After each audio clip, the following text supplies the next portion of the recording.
Goa Organics వారి skin care, hair care, wellness products కోసం AP, తెలంగాణలో డిస్ట్రిబ్యూటర్లు కావాలను వివరాలకు స్క్రీన్ పైన ఉన్న నెంబర్కి కాల్ చేయండి. సార్వత్రిక ఎన్నికలకు ఆంధ్రప్రదేశ్, తెలంగాణ సిద్ధమయ్యాయి. ఏపీలో 25 లోక్సభ స్థానాలతో పాటు 175 అసెంబ్లీ సీట్లకు సోమవారం పోలింగ్ జరగనుంది. అలాగే తెలంగాణలో 17 ఎంపీ సీట్లు, ఒక అసెంబ్లీ స్థానానికి ఉప ఎన్నిక జరగనుంది. ఇప్పటికే అధికారులు అన్ని ఏర్పాట్లు పూర్తి చేశారు. అయితే ఓటు ఎలా వేయాలి, పోలింగ్ స్టేషన్ లోపల ఏం జరుగుతుంది అనే విషయాలు చాలా మందికి తెలుసుండదు. అసలు పోలింగ్ స్టేషన్ లోపల ప్రక్రియ ఎలా ఉంటుందో ఒకసారి చూద్దాం. మొదట పోలింగ్ బూత్ లోకి వెళ్లగానే మీ దగ్గరున్న voter ID card, polling slip ను ఎన్నికల సిబ్బందికి చూపించాలి. మొదటి సీట్లో కూర్చునే పోలింగ్ అధికారి మీ voter ID card, serial number, ward number ను తన వద్ద ఉండే జాబితాలోని వివరాలతో సరిపోలేయో లేదో చూసుకుంటారు. వివరాలన్నీ సరిగ్గా ఉన్నాయని నిర్ధారణ అయ్యాక మరో పోలింగ్ అధికారి మీ ఎడమ చూపుడు వేలిపై సిరా గుర్తు వేస్తారు. ఏ వివరాలను నమోదు చేస్తారు? ఓటరు జాబితాలో బొటనవేలు ముద్ర లేదా సంతకం చేయించుకుంటారు. అనంతరం పోలింగ్ వివరాల స్లిప్ ను ఇస్తారు. మూడో ఎన్నికల అధికారి ఆ స్లిప్ ను పరిశీలించి మీరు ఓటు వేయడానికి వీలుగా తన దగ్గరున్న ఓటింగ్ కంట్రోల్ యూనిట్ బటన్ నొక్కి మీ ఓటు నమోదయ్యేందుకు దాన్ని సిద్ధం చేస్తారు. అలాగే ఓటింగ్ కంపార్ట్మెంట్ లోకి వెళ్లటానికి అనుమతిస్తారు.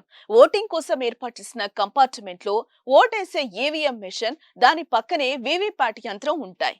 మీరు ఎవరికి ఓటేశారో కాగితంపై ముద్రించి చూపించే యంత్రమే వీవీప్యాట్. ఈవీఎం పై అభ్యర్థుల పేర్లు ఒకవైపు, వారికి కేటాయించిన గుర్తులు మరోవైపు. వాటి పక్కనే నీలిరంగు బటన్ ఉంటాయి.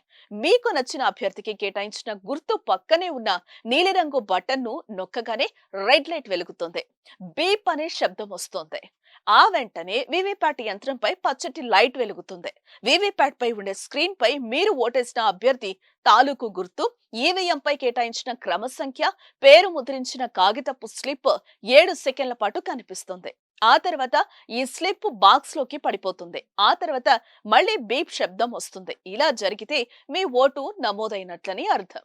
ఈ ప్రక్రియలో ఏది జరగలేదని మీకు అనుమానం వచ్చినా పోలింగ్ కేంద్రంలో ఉండే ప్రిసైడింగ్ అధికారికి ఫిర్యాదు చేయాలి. ఆంధ్రప్రదేశ్ లో అసెంబ్లీ, పార్లమెంట్ ఎన్నికలు రెండూ జరుగుతున్నాయి కాబట్టి పోలింగ్ బూత్ లో 2 ఈవీఎంలు, 2 వీవీప్యాట్లు ఉంటాయి. ఓటర్లు 2 సార్లు ఓటు హక్కు వినియోగించుకోవాలి. ఒకవేళ ఓటర్ ఐడిలో తప్పులు దొర్లాయా అయినా కంగారక్కర్లేదు. కొందరి ఓటర్ కార్డుల్లో స్వల్ప తేడాలుండొచ్చు, కానీ అంత మాత్రాన ఓటర్లు ఇలాంటి కంగారు పడాల్సిన అవసరం అయితే లేదు. ఎపిక్ వివరాల్లో స్వల్ప తేడాలున్నా ఓటరు గుర్తింపు నిర్ధారణ అయితే అధికారులు ఓటు హక్కు కల్పిస్తారు. కేంద్ర ఎన్నికల సంఘం నిర్దేశించిన జాబితాలోని ప్రత్యామ్నాయ ఫోటో గుర్తింపు పత్రాల్లో ఏదైనా ఒకదాన్ని ఆధారంగా చూపించాల్సి ఉంటుంది. సుమన్ టీవీలో మీ పర్సనల్ అండ్ బిజినెస్ ప్రమోషన్స్ కోసం కింది నెంబర్కి కాంటాక్ట్ చేయండి.